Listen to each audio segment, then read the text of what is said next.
Hello, everyone. My name is Marion with DTM Real Talk Channel.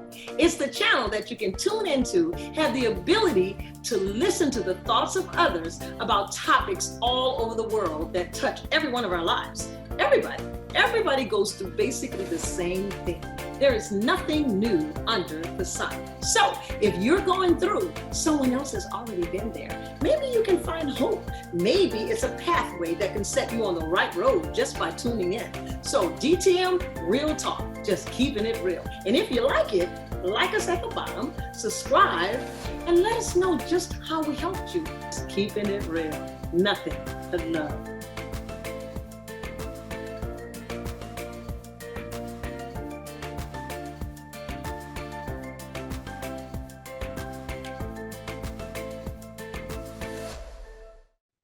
And we're back.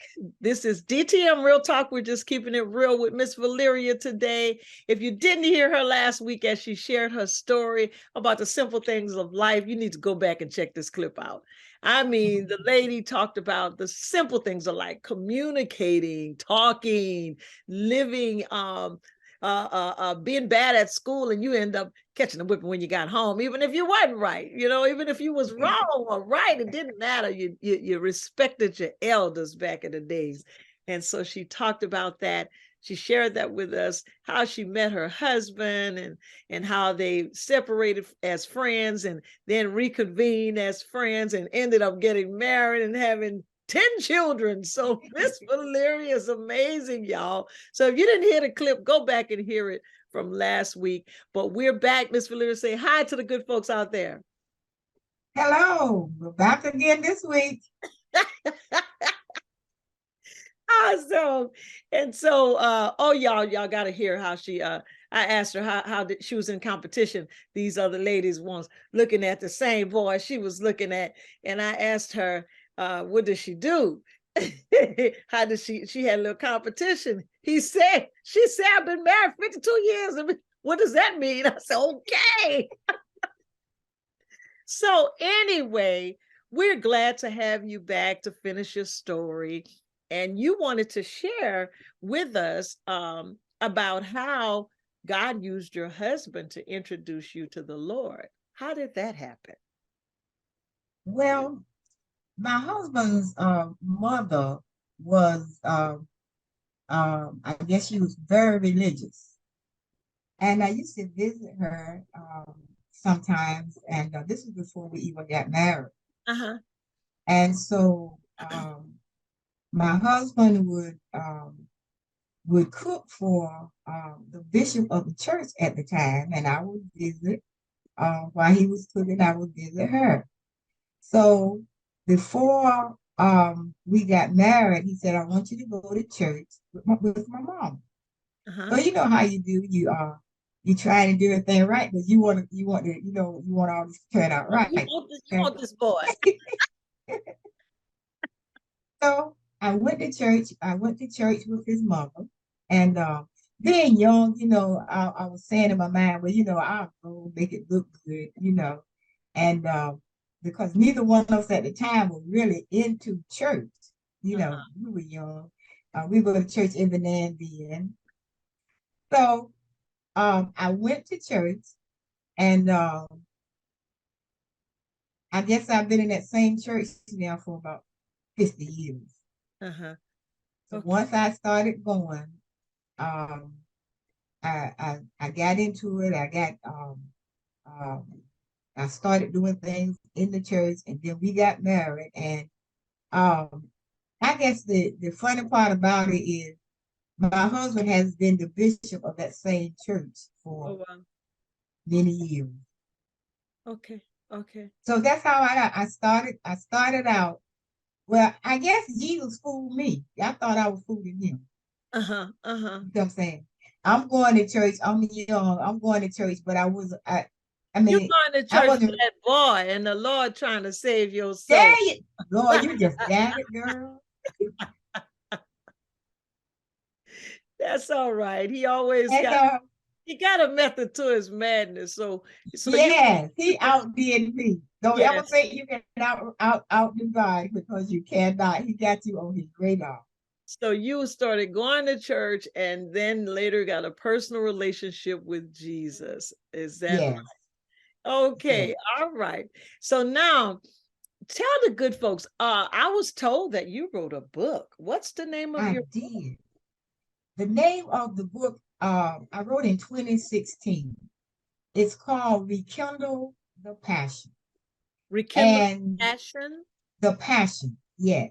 Okay. It Jesus just put it in my mind that women are looking for the wrong man.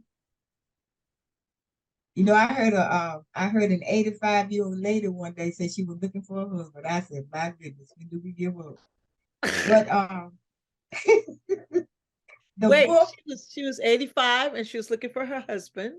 she was looking for, well, I guess she'd already had one, but you know how we do. We go through years, they doubt, we look for that, I guess we look for another, you know. Okay, you kind of muffling up a little bit. I didn't understand what you said. Okay, I guess I think she had been married before Uh-huh. and her husband had passed, so I think she was looking for another I got you. companion. Okay, she was a widow and she was looking for to be married again. Yeah, I got you. yes. But I've met several um Asian women who are looking for men. So my book basically tells you what this man can do if you look for him first. Okay. And in Revelation, he lets us know that we had lost our first love. Okay. So my book is encouraging women to come back to your first love and then depend on God to give you your other. Oh, so return to God and then he'll bless you with the desires of your heart to have that physical husband. Is that what you're saying? There you go. But if you get the physical one first without the spiritual one, it may cause you a lot of headache.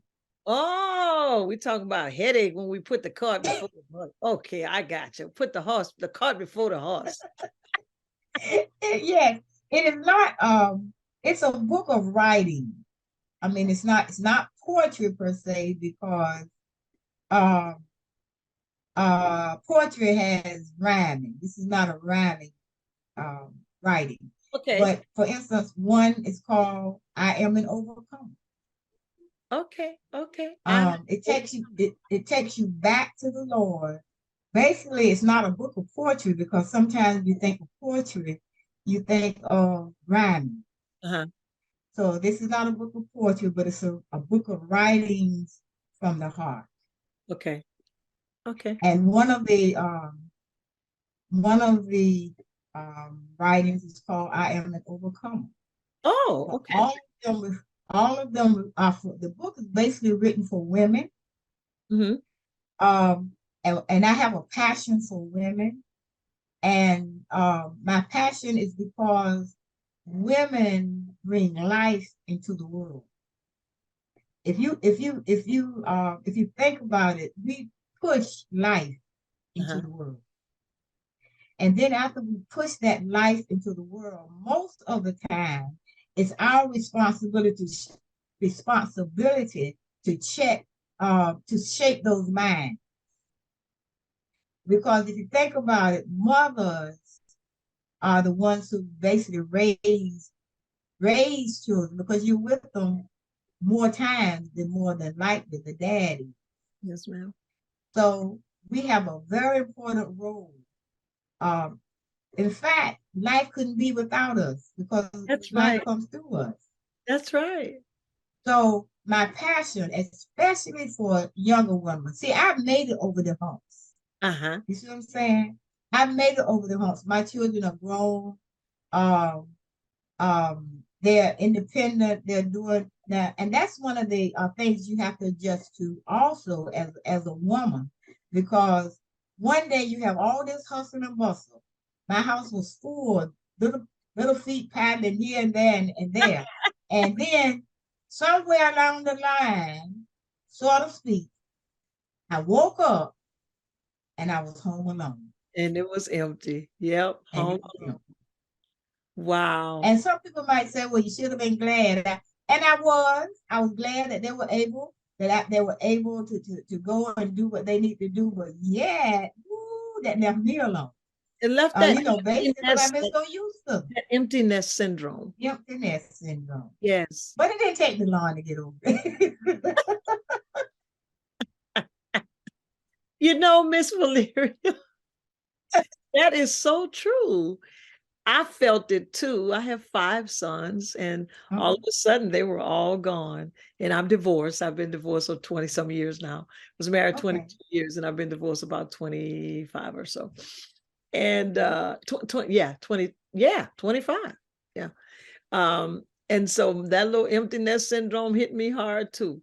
But lo and behold, we got over it, didn't we? I got over it, but they're back again. Well, none of mine have returned. Well, I got two. That is returned. But the grandkids really fill that hole. You know, they do. Yes, Grandkids yes. fill that hole. I have 32 grandchildren. My youngest is about 3 weeks. Okay. About 3 weeks old. And I have a granddaughter that's expecting twins. That would give me 6 great grandchildren. Oh, bless your heart. Yes, yes, yes. I have 15 All right. grandbabies. Yes, ma'am. And Well, I try to get them once a year. In the summer, I mhm. was kind of challenged last year with the hospital visit and got hit by a truck. So I didn't do anything last year. It kind of threw me backwards. But the year before, I had them during the 4th of July. I think I had 11 of them of the All 15. right. And a year before that, I had almost the 15, probably about 13 or 14. And so, you know, the years before that, I had gotten them rather, and it was very nice. And so this year, by God's grace, I'm going to try to get them again. I'm going to get them again. Lord, say the same. Okay. I've already booked the reservations in July to go to, I haven't decided where, but wherever it is, we're going to spend 5 days. And after that, I'm sending them home. I know. I know. Most of mine are close. I have a daughter whose family lives in New Jersey. Uh-huh. I have a son who lives in Birmingham, Alabama. I Okay. have a daughter that moved to Martinsburg, West Virginia. But Wow. other than those three, everybody's fairly close, and those that are away try to get home as much as possible. Uh-huh. And so everybody stays pretty busy though. Sure. Sure. Yes, yes, yes. But good, thank God they never forget mom. So that's a good thing. That's a beautiful thing. So your Yeah. book, let's talk about that for a second. What made you decide to write the book since your passion is for women? What made you decide to write the book? Well, God gives you, I don't know, some people say they talk directly to God, he talks to them. I've never had that type of experience. But he puts things in your mind that he's guiding you to do. And if you don't do it, it seems like it just bothers you, you can't get it off your mind. And I had that passion to write a book to encourage. Well, what can I do to encourage the younger generation? Yes. That's my passion now, to help the younger generation to know who Jesus is, number one, because it seems like everything is taking priority to him right now. Right. So my passion was to let them know who Jesus was, so that he could help, so that you would have. It's something like raising children. You want them to know Jesus, because when they leave you, you're not going to be there to protect them anymore. That's right. And they're going to need that covering. They're going to need somebody they can go to, and people don't understand that. But that's my passion for women, to in my book, to bring them back, let them know who their first love is. Yes, ma'am. Beautiful, beautiful, beautiful. So did you self-publish or did you get a publisher? Self-published. You see, that's one of the good things about technology, or how things are done now. A long time ago, you had to wait for a company to say your book was worthwhile. Yes. Mm-hmm. Yes. Do you like we don't like your writing, no, we reject, whatever. But now you can self-publish and you can get your word out. There you go. Yeah, you can get the message out. Okay. Okay. So did you put it up on Amazon yet? It was on Amazon. Remember, I wrote it in 2016, so Right. it stayed on Amazon for a Okay. while. Very well. And it's not there at this time, but Okay. I'm very proud of it, and I got it out and to a lot of people, Very well. during the time, and I haven't given it up yet. I want to do an ebook, Uh-huh. So that it doesn't have to be a mailing process per se, but you'll be able to download it. Yes, ma'am. Now I know a little bit about technology now. I'm 75. I hear you, Miss Valeria. You're rocking it. She said you'll be able to download it. I'm good, girl. I'm good. I hear you. I'm proud of you myself. I need my copy. So I will see that you get it. I want my copy. I want my copy autographs. All right. Well, let me tell you how this has gone into something else as far as my desire for women. All right. All right. My husband and I have been, and I say we have been pastoring, because husband pastors, you get it too. For I would say maybe 40 years. Okay. And now he's getting ready to pass the mountain to my son. Okay. And we are sort of moving over, but moving up. Okay. So I'm getting ready to launch the Sutton Women's Empowerment and Support. Oh, wow. So this is an extension of the book, because there will be book readings, during the time that and you know what the funny part is, if you ask me how I'm going to organize it, if you ask me right now what it's all about, my answer will be I don't know. Absolutely. No, I absolutely ditto that. When God puts a vision in your heart, he puts it there. He don't have to give you all the details, because he's already worked the details out. You don't have to know. You just have to be obedient. And so I feel where you are. I feel that. Yeah. So we're about to launch. What's it called again? The Sutton Women's Empowerment and Support Group. The Sutton Women Empowerment and Support Group. Okay, very well. Very well. And I'm looking for women who want to help me, because I don't know it all. I'm looking for, see, you can't be an island alone. We fail when we're an island alone. That's true. That's true. So and when you are the smartest one in the room, you need to change room. When you're the smartest one in the room, your class is too small. I heard one of my mentors say that if you're the smartest one in your class, then your class is too small. Too small. Yes, so I know that. Always want to be around people that can pour into me. Always want a friend, connect to someone that knows more than me. Because that's true. My favorite book says iron sharpens iron, so a man sharpen the countenance of his friend. And so it's like I want to always be in a state of learning, because nobody is 100. That's right. I know I'm not. That's right. None of us are. And so I can learn from a child, out of the mouths of babes. I can ordain a lad, they can give me some strength. That's right. Where I need it.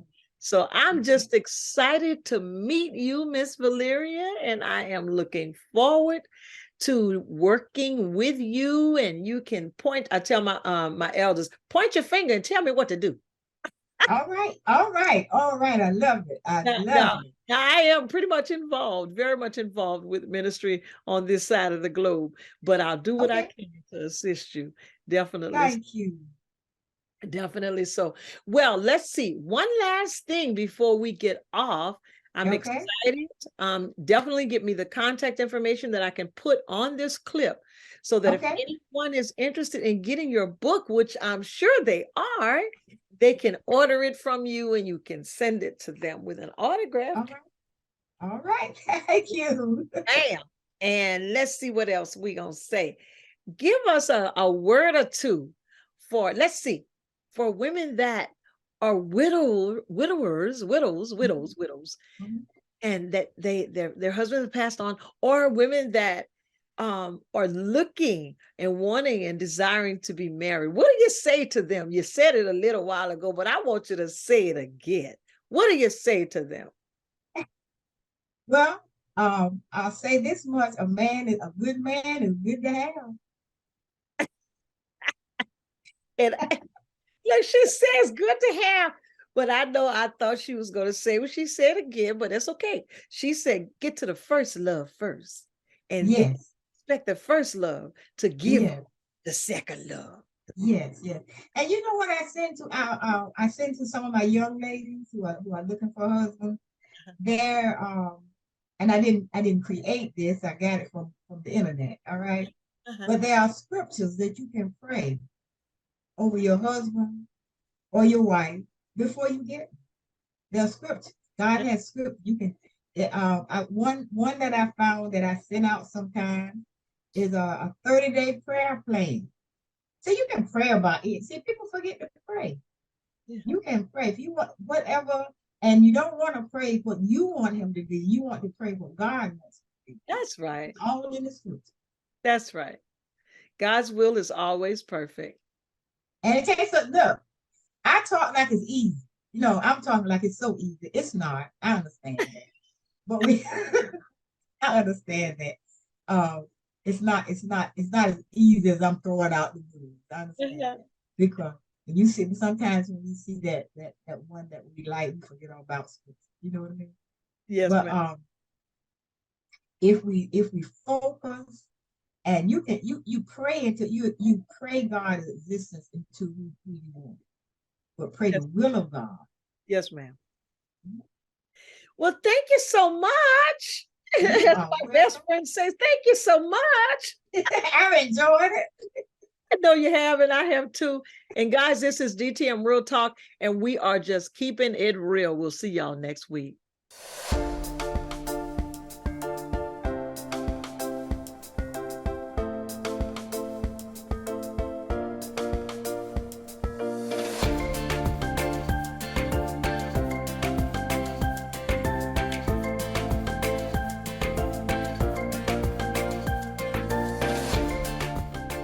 Thanks for watching DTM Real Talk. Be sure to join us for more conversation. And oh yeah, don't forget to hit that like button, share, and subscribe while you're there.